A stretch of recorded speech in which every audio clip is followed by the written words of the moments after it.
Hey everyone, Mulligan here, and welcome to the Stonescar portion of my legendary crafting guide. If you're new to the game or just getting into constructed, you're probably wondering what legendaries you need to craft first. This series is aimed towards answering that question for you.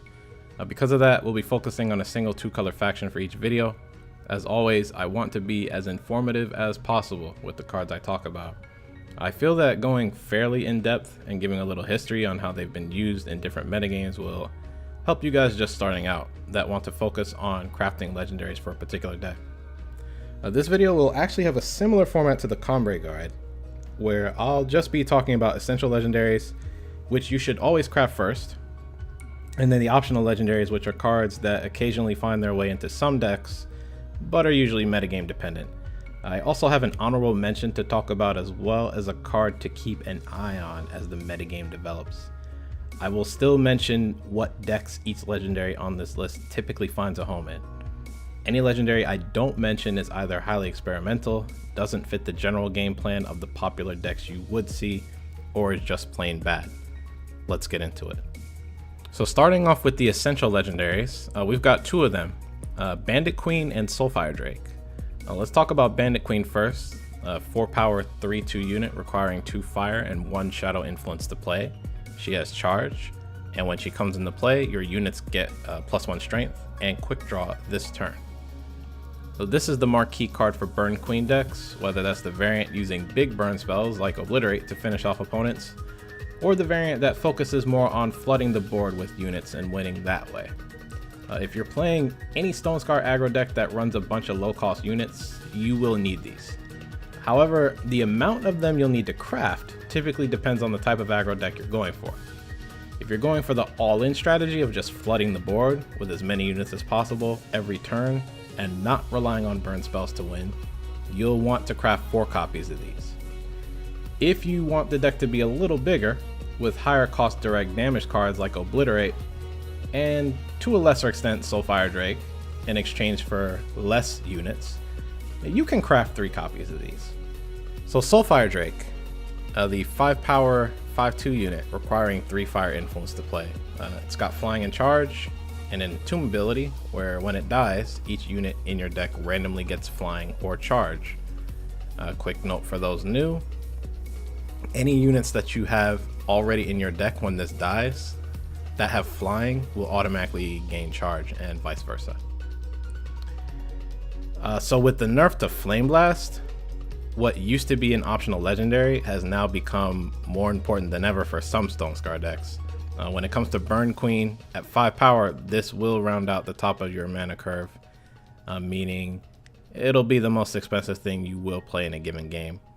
However, as good as this unit is, you typically do not want to craft 4 copies of this because, once again, it costs 5, which is a lot for an aggro deck, and has a triple fire influence requirement.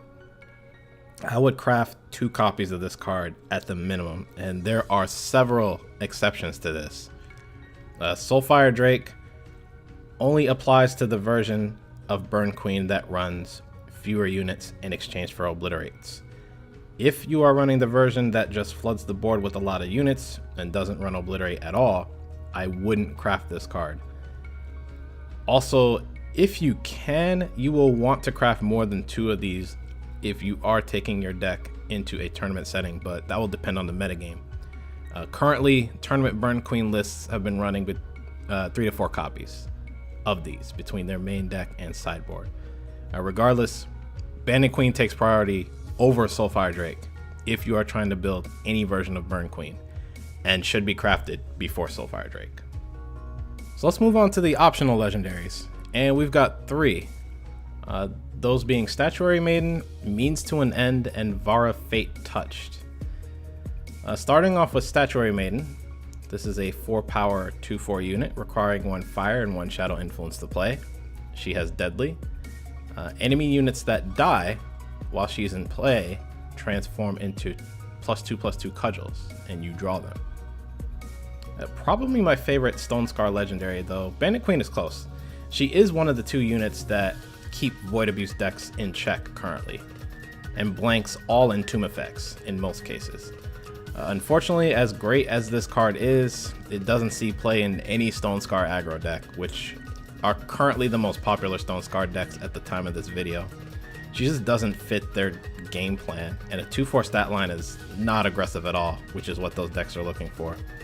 She can find her way into a sideboard for a tournament aggro list, but that is very rare. However, there have been other decks that have played this card in the past.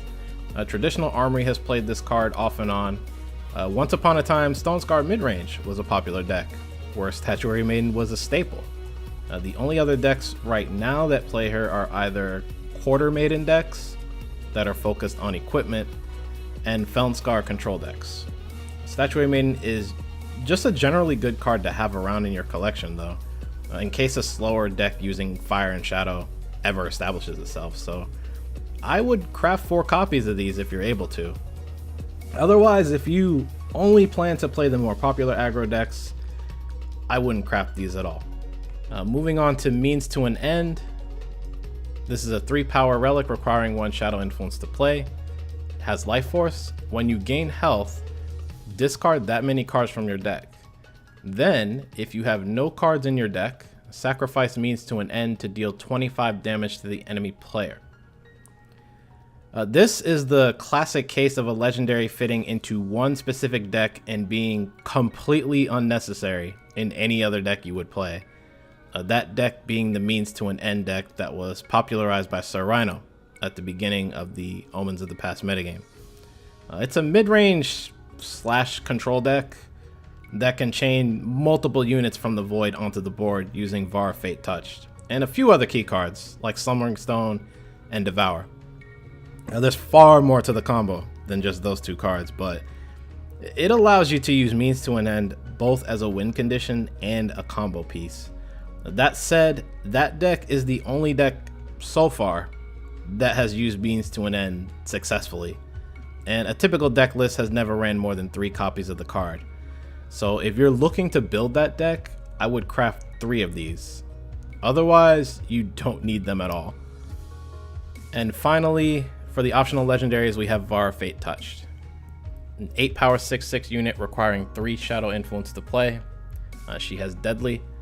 When you play a Shadow unit, including Vara, play an additional Shadow unit from your Void. The only 8-cost Scion that currently sees any real play shows up once again. She has an effect that's extremely powerful and will end games if she's not dealt with. That said, she is typically only seen in slower control decks like Feln and Felnscar. Vara is far too expensive for more aggressive Stonescar decks like Burn Queen. However, as I stated before, there is a deck that Omens of the Past did gift us with that Vara has found her way into, that being the Means to an End deck.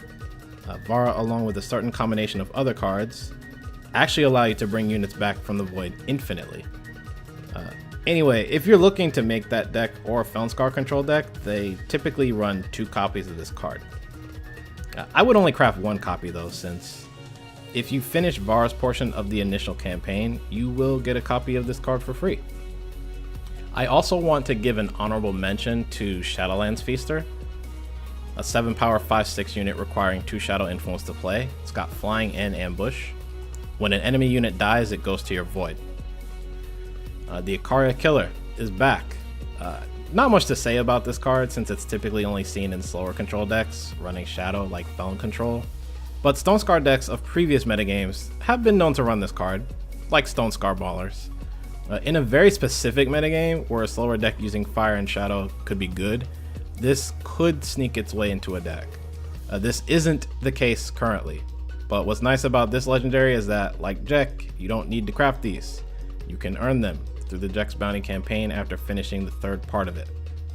Finally, we get to the section of the video where I talk about cards that you should keep in your back pocket. These are cards that I would not craft, but instead I would keep an eye on because they have the potential to become good in a specific deck. And there's only one on this list, that being Flamestoker, a 6-power relic requiring 3 Fire Influence to play. At the start of your turn, you play an Infernus So recently, there have been some Stonescar control decks that have popped up using this card. A few Felnscar lists have tried this card as well. I don't know how far those particular archetypes will go with Flamestoker, but I do think the card is, in general, underrated, and I'm sure many other players feel the same way. It feels like the Pearlescent Drake situation, although I think it's a little easier to find a deck that Drake would be good in. This is just a pretty solid win condition in general. Getting a free 5/5 every turn with Charge and Overwhelm can close the game pretty quickly. The fact that it costs 6 and is a relic holds it back. But I wouldn't be surprised if these find their way into a deck that shakes up the meta. Again, I wouldn't craft this card, but I would keep an eye on it. That's it for the Stonescar portion of the Legendary Crafting Guide. If you're just starting out, let me know if these videos have been helpful to you. Hopefully I've pointed you guys in the right direction. If you liked the video, feel free to give it a like. If you have any suggestions or just general feedback, let me know in the comment section below. Also, consider subscribing to the channel so you don't miss the future videos, not just for this series, but for the other Eternal content I put out as well. Thanks for taking time out of your day to watch this, and I'll see you all soon. Take care.